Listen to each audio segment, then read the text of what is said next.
You're listening to Tea with Tolkien, a podcast for the Hobbit at heart. We are in week 11 of our Silmarillion read-along. Now, before we begin, I wanted to share a note from a listener, which was very helpful. She shared that the M-A-E sound in Maeglin or Maedhros, as I had been pronouncing, is actually pronounced my. So it is actually Maeglin and Maedhros. I had honestly just been going off of the way that these names are pronounced in the Silmarillion audiobook, but as she shared, the pronunciation guide in the back of the book actually confirmed that it is a my sound. So I just wanted to share this since I have been accidentally saying it wrong this whole time, which is very embarrassing, but it just goes to show that I'm not perfect and I don't know everything about Tolkien, so I welcome any gentle, kind criticisms or corrections. If I am pronouncing anything else wrong or make any other mistakes in these chapter discussions, I would love to hear from you. You can send me an email at caitlin@teawithtolkien.com, and I will be sure to correct myself. Thank you so much to Megan for sending in this helpful tip. So we are in week 11 of our Silmarillion read-along, and this week we will be chatting about chapters 17 and 18, of the coming of men into the west, and of the ruin of Beleriand and the fall of Fingolfin. These chapters, I don't know what it was about these chapters or if my notes are just getting more and more in depth, but my notes for this episode are like 13 pages long. So I hope you have a cup of tea, and I hope you're ready for this. Chapter 17, of the coming of men into the West. So the race of men, aka humanity, refers to all of men in general, but this chapter is really only about 3 kindreds of men specifically, and these are called the Edain, the men of Beleriand. So we've got the House of Beor, the Haladin, and the House of Marach. The House of Beor is most like the Noldor, and they love knowledge and lore, and they are eager to learn from the elves. The Haladin are not really interested in learning lore, and they pretty much just want to be left alone. And the House of Marach are the strongest and most warlike of the men. Throughout this chapter, the men are often referred to as the elf friends. So this is pretty much a blanket term for anyone who is deemed an ally of the elves.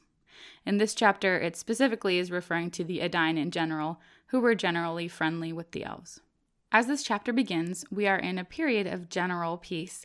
However, the servants of Morgoth are still wreaking havoc around Middle-earth, and so we have these groups of men who are coming into Beleriand to escape the suffering that is coming from Morgoth. Finrod Felagund, lord of Nargothrond, came into the land of Osiriand. There he beheld a, quote, strange people, and it turns out these were the men of the kindred of Beor. Felagund watched them hidden, and he played music upon a harp as they slept. The men awoke and listened to him, and they were quite amazed. He sang to them of the making of Arda and of the bliss of Aman.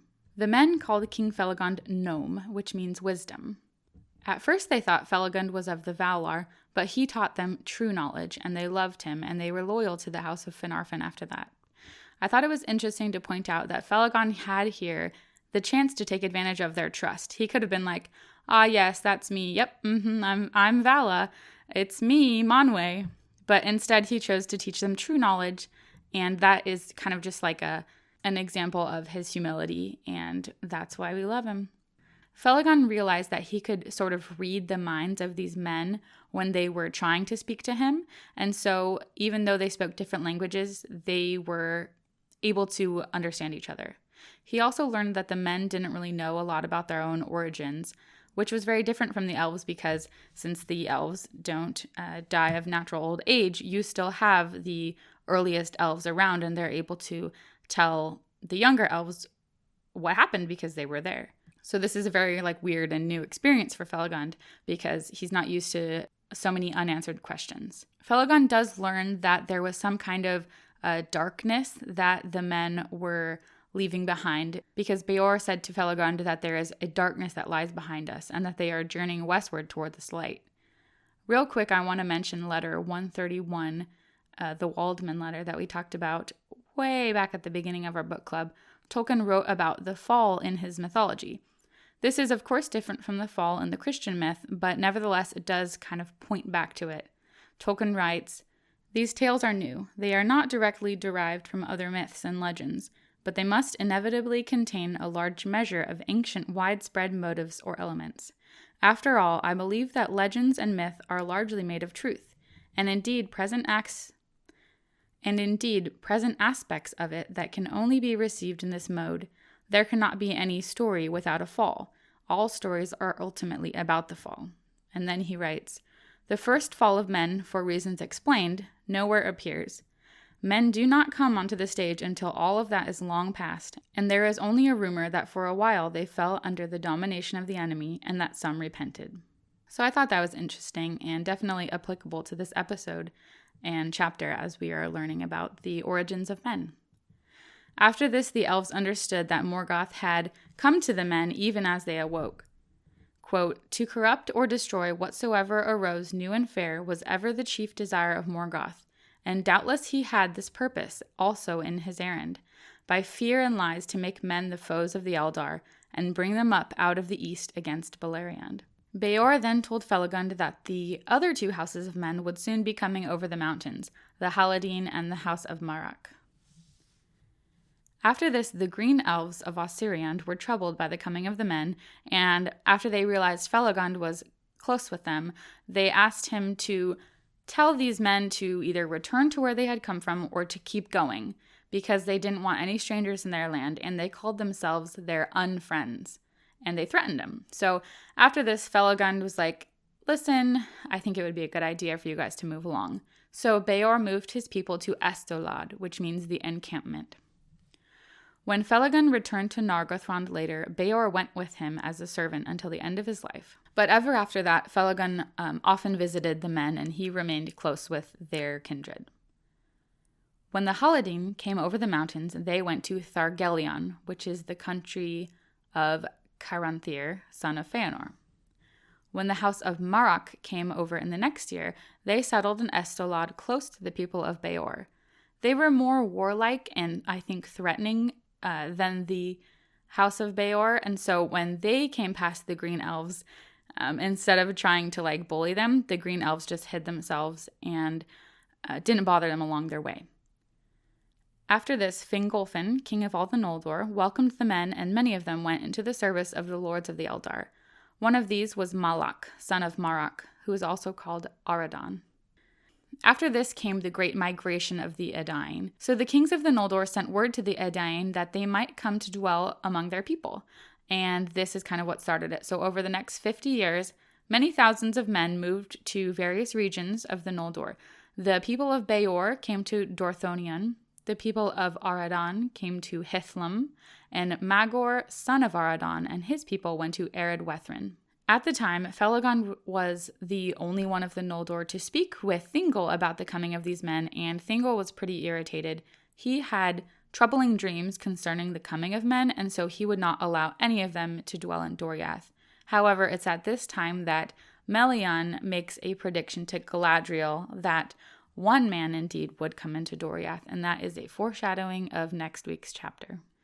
Many men remained in Estolad, and many of them were distrusting of the Eldar and just kind of uncomfortable around them, so they kind of wanted to stay away. Eventually, the men gathered in council to debate what to do about Morgoth and his servants, because they thought that they had escaped them or that they were going to escape them, but they realized once they came over the mountains that he was kind of inescapable. So the men were having a period of unrest. And Bereg and Amlach were the chief instigators of this unrest, saying that they wouldn't go north because that was where Morgoth dwelt, and they were trying to escape him, so why would they go that way? And then the elf friends were counseling the men that they could aid the elves in their war against Morgoth, because they realized Morgoth isn't going away, and he's kind of inescapable, so why not work together with the elves in order to defeat them? But the men were kind of the general consensus that their lives were short enough and that this was really a job for the Eldar.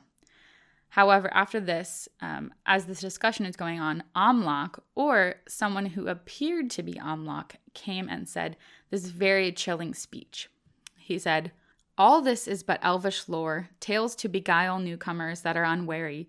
The sea has no shore. There is no light in the west. You have followed a fool fire of the elves to the end of the world.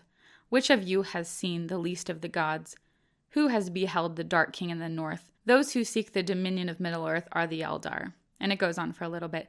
But after a while, the real Amlach came into the group, and he denied ever having said this. And it's at this point that they realized that that must have been a servant of Morgoth who had been impersonating him in order to deceive them. And after this, they realize there really is a Dark Lord, and he is meddling pretty heavily in their affairs. And so after this, Amlach has a personal grudge against Morgoth because he tried to impersonate him, and so he went into the service of Maedhros to fight Morgoth. However, even after that, many of the men listened to Bereg, and many doubted what they had been told. So Bereg led 1,000 of these people southward, and they passed out of the story. And then some of the other men went back over the mountains into Eriador, and they passed out of this story. Now, over in Thargelion, the Haladin remained over there, and they were pretty content. And upon seeing that everyone was pretty happy, Morgoth thought, I really need to just mess this up. So he sent out some orcs to assail them. Haldad was the leader of these people, and he gathered all the men he could find, and they built a stockade behind which to protect their women and children as they were under siege. However, the siege lasted a very long time, and they ran out of food. At this point, Haldad, who had 2 children, Haleth and Haldar, goes out to fight, and he is killed by the orcs. His son Haldar is then killed as well. So Haleth is left to protect her people.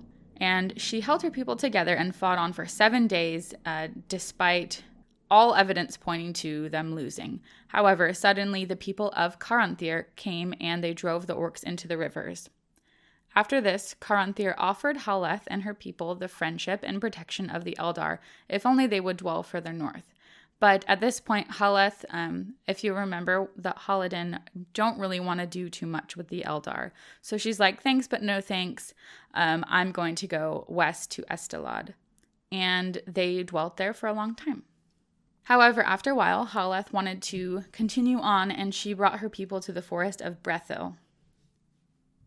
Now, this area was claimed by King Thingol, but it wasn't under the protection of the Girdle of Melian, so it was kind of like his area, but kind of not totally covered.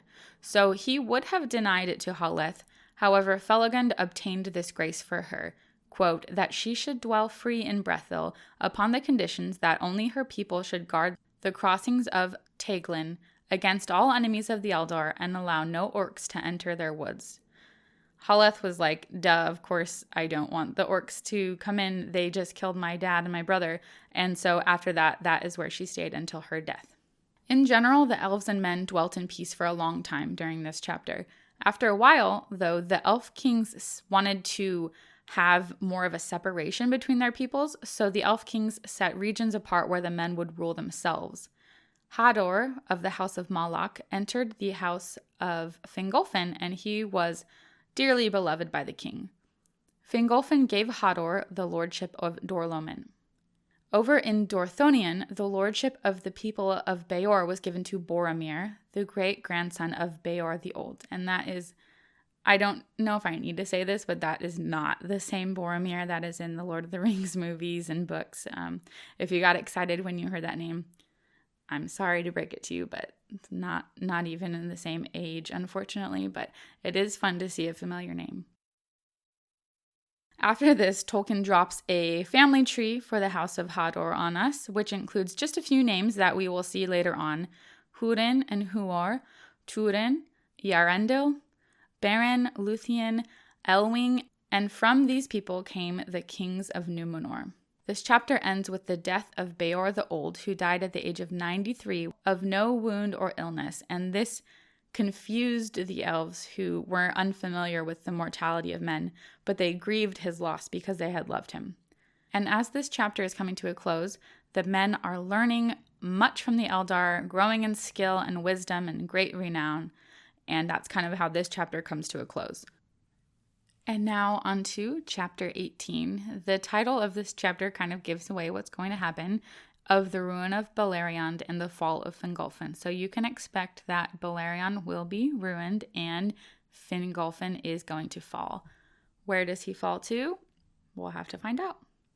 At the beginning of this chapter, there is a sort of uneasy peace that's going on right now.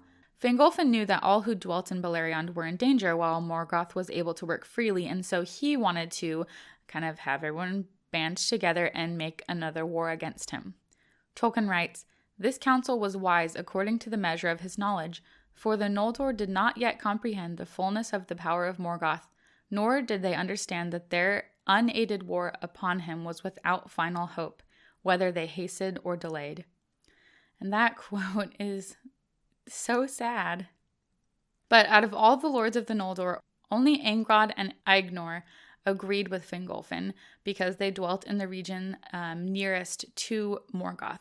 However, nothing came of this, and they didn't really do much during this time. Now, 455 years after the coming of Fingolfin, on a dark winter night, Morgoth sent forth rivers of flame from Thangorodrim, and fires and poisonous smoke from the mountains of iron, and Ardgallen was laid waste. After this, the area was renamed Anfauglith, the gasping dust, and this began the Dagor Bragolach, the Battle of Sudden Flame. Tolkien writes, "And it is said that his hate overcame his counsel, so that if he had endured to wait longer until his designs were full, then the Noldor would have perished utterly. But on his part he esteemed too lightly the valor of the elves, and of men he took yet no account." During this battle came Glaurung the Golden, father of dragons, in his full might. If you'll remember back to a couple chapters before, Glaurung had tried to come on out before, but he was just a little baby dragon. And at this point, he is like a gigantic dragon, and he is ready to destroy everything. And with Glaurung came Balrogs and armies of orcs behind them. Most of the Grey Elves fled and forsook this northern war after that. Because everything happened so suddenly, a lot of people died. Just very out, like you imagine a peaceful winter night, everyone's just resting, and bam, just fire everywhere. It's crazy, and a very bad day for the Noldor and all of their friends. The sons of Finarfin were the most hurt because they lived in Dorthonion, which was directly south of Ardgallen, and Angrod and Aegnor were slain. So, unfortunately for them, they were right, but they didn't really do anything about it, so that's a bummer. Finrod was cut off from his people, and he would have been slain, but Barahir rescued him, and he was able to return to Nargothrond. He swore an oath to Barahir and his people, and he gave him his ring. So after that, Barahir was by right now the lord of the house of Beor. Fingolfin and Fingon were not able to aid their kin as they were driven back to the fortress of Eredwethrin. I hope you guys have your maps out for this chapter, just FYI. Hodor the Golden-Haired died defending Fingolfin, and his son Gundor died with him. Hithlum remained unconquered for the time being, but Fingolfin was cut off from his kinsmen by a sea of foes. Celegorm and Cudofin were overcome and fled to Nargothrond. Tolkien writes about Maedhros. Maedhros did deeds of surpassing valor, and the orcs fled before his face, for since his torment upon Thangorodrim, his spirit burned like a white fire within, and he was as one that returns from the dead. However, unfortunately, even though Maedhros was very scary and very fierce, Glaurung came, and what can he do against a dragon? No one could really stand against him, and so everyone fled. However, Tolkien also writes, for some unknown reason, the orcs did not come into Osiriand. So they, I guess, didn't think it was important at the time. Now, hearing the news that Dorthonion was lost and that the sons of Feanor were driven from their lands, Fingolfin was distraught. It appeared to him that this was the moment of the utter ruin of the Noldor, and so he was filled with wrath and despair, and he hopped on his horse and he rode out alone straight to Morgoth. Tolkien writes, "Thus he came alone to Angban's gates, And he sounded his horn and smote once more upon the brazen doors and challenged Morgoth to come forth to single combat. And Morgoth came. However, Tolkien writes that Morgoth did not come willingly because Morgoth is a baby and a chicken.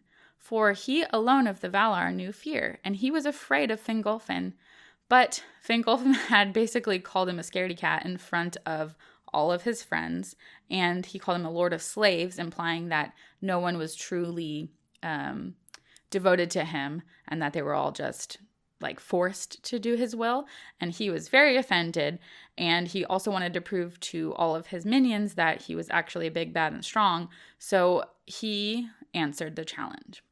Fingolfin fought valiantly against Morgoth, but after a long time he became weary, as one does when they're fighting against Morgoth, and Morgoth crushed him under his shield.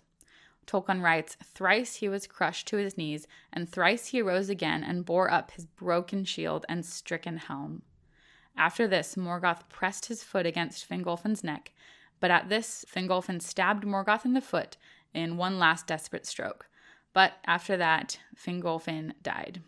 Now eagles brought news of this to Gondolin and Hithlum, and Morgoth broke the body of Fingolfin, and he was planning to feed it to his wolves, but Thorondor, Lord of the Eagles, came and he scratched Morgoth's face, and he took the body of Fingolfin and carried it to Gondolin, where Turgon was able to bury him.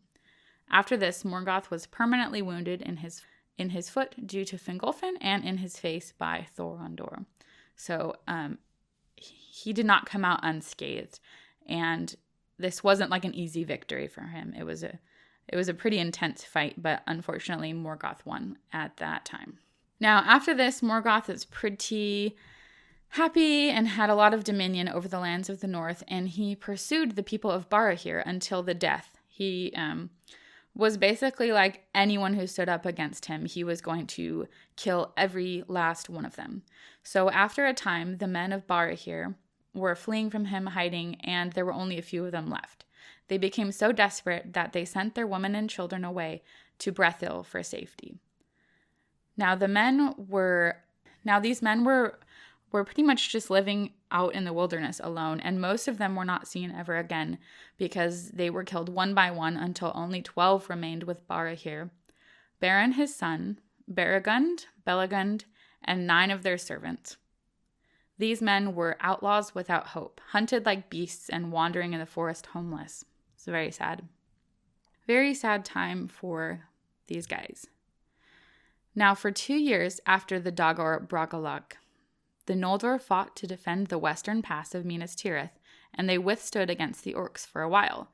But after the fall of Fingolfin, Sauron, the greatest of the servants of Morgoth, took Minas Tirith and made it into a watchtower for Morgoth. Then, after that, the fair isle of Tol Sirion became called Tol in Gaurhorth, the Isle of Werewolves. I love how Tolkien adds in werewolves. I think it really adds a little something to the story that wasn't there before, and I love it. Morgoth pursued his foes relentlessly, and he captured many of the Noldor and the Sindar as slaves. The servants of Morgoth were then also sent forth among the lands to mess with everyone's plans and to deceive people into his service, or to conspire against one another and to cause dissension between the elves and men. So if he wasn't going to outright kill you, he was going to work to mess with your head, to trick you, and to just ruin everything, basically. Every once in a while, Morgoth would release some of his prisoners, feigning to give them their freedom, but, quote, their wills were chained to his. And after this, they always returned to him. So just an incredibly cruel thing to do. Basically, he would make it look like he was going to give these people their freedom, but at this point, they were so broken that all they knew to do was to return to Morgoth. Morgoth pretended to pity the men especially, and he would always seek to turn them against the Noldor, promising them reward for his service. However, few men would listen to him, and so instead Morgoth just took out his wrath upon them. Now in this time, the swarthy men came into Beleriand, and some of them had already secretly come under the service of Morgoth, but not all of them. Maedhros made an alliance with them, and he was friendly with their chieftains, who were named Bor and Ulfang. Tolkien describes these men as short and broad, long and strong in the arm, their skins were swart or sallow, and their hair was as dark as were their eyes. So they had like a darker or olive skin tone and darker features in general. And so I just wanted to talk about this for a little bit. I will admit that I don't know as much as I should about Tolkien and the topic of race. There was a book recommended by the host of the Prancing Pony podcast in episode 30 when they discussed this chapter, and the book is called Tolkien, Race and Cultural History by Dimitra Fimi. And I just ordered the book, so it should be here soon, and I will also link to it in the show notes. So maybe after this book club is done, I will be able to do a review of it for the podcast. I don't think we should be looking for like equivalents to our own world in terms of race or ethnic groups in Tolkien's works. And I don't think that Tolkien was trying to create any caricature or allegorical equivalent of anyone. Rather, these are men who exist in Tolkien's world and his stories in and of themselves. However, I still want to acknowledge that the description of these men is a little bit jarring, especially in the context of today's cultural atmosphere and in light of the pain that racism has caused and is still causing around the world. So it's important to note that many of the swarthy men, who are also called Easterlings, such as the House of Bor, are very valiant in the fight against Morgoth. In any group of people within the Silmarillion who retain their freedom of will, there are those who would choose the good and there are those who would choose the bad. So there is in no way is this that the Edain are good and that the swarthy men are bad. There are good and bad in each group of men. And so I didn't want to gloss over this point or ignore it because certainly racism is objectively evil. So anytime a discussion of race comes up, I think it's important to pay close attention and to just bring it to light. In this case, I just feel like Tolkien is very matter-of-fact with his description of these men, whereas normally he's just very flowy and kind of over the top with his description of people. So I feel like even adding just a few positive modifiers could have gone a long way in this description, and we know how much Tolkien loved describing folk in dramatic detail, so I thought that this description was unfortunate. Tolkien wasn't perfect, and I recognize that this is an area in which he could have done better, in my opinion, so I just wanted to bring that up. It was a little bit insensitive the way he described the swarthy men. So the sons of Bor were Borlad, Borlach, and Borathand, and they followed Maedhros and Maglor faithfully. And the sons of Ulfang were Ulfast, Ulwarth, and Uldor, and they pledged themselves to Caranthir, but they proved faithless. And Tolkien also writes the Edain and the Easterlings did not get along or interact much. And now, as this chapter comes to the end, we also are going to hear the story of Húrin and Huor. These are the sons of Galdor who live in Dorlomin, and they lived with the Haladin. When they were young, Tolkien writes that Huor was only 13. They went into battle, but were cut off from their company and became lost in Dimbar. There they would have died, but Thorondor saw them and decided to pick them up and give them a ride to Gondolin. Turgon allowed them to live in Gondolin, which is a big deal because you know that his rule was normally that no one was allowed in, and once you were in, you could never leave.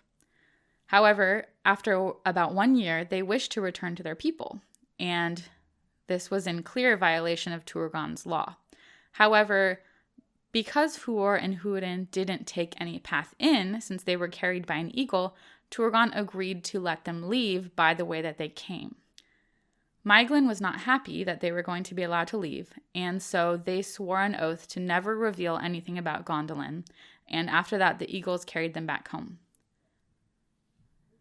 Their family wondered where they had been once they were found, because instead of being all ragged and looking like you had been living in the forest for a year, they were clearly well-dressed, well-fed, and well taken care of. However, they couldn't say where they had been, and they said, "Be content that we have returned, for only under an oath of silence was this permitted." And after that, everyone was like, okay. And nobody asked any more questions, but after that, everyone could kind of figure out where they were. And it was in this time that the strange fortune of Húrin and Huor reached the ears of the servants of Morgoth. Back in Gondolin, Turgon perceived that the end of the Noldor was coming soon, and so he sent some of the Gondolindrim to the Isle of Valar to build ships and sail west in order to ask for pardon and help from the Valar. However, they were unsuccessful and no help came. Now Morgoth wasn't quite sure what had happened to Felagund and Turgon. He knew of the name Nargothrond, but nothing more, and he didn't even know anything about Gondolin. And so he sent out his spies to gather more information, and he pulled back his forces for a time. Just kind of trying to do some figure out where they went. After a few years, Morgoth decided to assail Hithlum, and Galdor was killed. Húrin, though still young, drove the orcs away. Fingolfin was outnumbered as he fought against the orcs, and he would have perished, but Círdan came with his ships up the Firth of Drengist, and they were victorious. After this, Húrin was lord of the House of Hador, and he served Fingon. His wife was Morwen, daughter of Beregond. This chapter ends with a hint of what's going to happen in the next chapter. Tolkien writes, "In that time, also, the outlaws of Dorthonion were destroyed, as is told hereafter. And Beren, son of Barahir, alone escaping, came hardly into Doriath." Okay, that was a lot to cover. Is it just me, or are my chapter notes getting longer and longer? I don't know if, I know a lot is happening in each chapter, and I do really want to cover each thing, but let me know if this episode felt too long for you. If you would prefer a quicker bullet point summary of each chapter, I could totally do that. Or if you are enjoying this more in-depth discussion, I can also keep doing that too. It's just whatever is helpful to you guys. Thank you so much to our patrons, especially our newest patron, Sarah. I really appreciate you. And one last thing before I let you guys go. The Tolkien Reading Day sale is still live in my shop, so you can grab one of our undated planners, my Lord of the Rings companion journal to Middle-earth and Back Again, or our 30 Days in the Shire ebook. I know our Discord community is looking forward to doing another 30 Days in the Shire together in April, so if you would like to join us, the ebook is on sale for only $4 right now. You can learn more about all of these lovely products at teawithtolkien.com/shop. And with that, I will see you all later this week for our Tolkien Reading Day special episode, and next Monday for week 12 of our book club, in which we will cover a very exciting chapter, chapter 19 of Beren and Luthien. So I cannot wait to talk to you guys about that. I hope you enjoyed this episode. If you have any thoughts or questions about this week's chapters, please join our Discord community, or if you're already on there, just feel free to share your question, because I know there are tons of people in here who would love to discuss it, and I would love to see it too. You guys are the best. Thank you so much for following along on our read-along. It is so exciting to me to know that other people are reading the Silmarillion, especially if this is your first time. I would love to hear from you. So have a great week.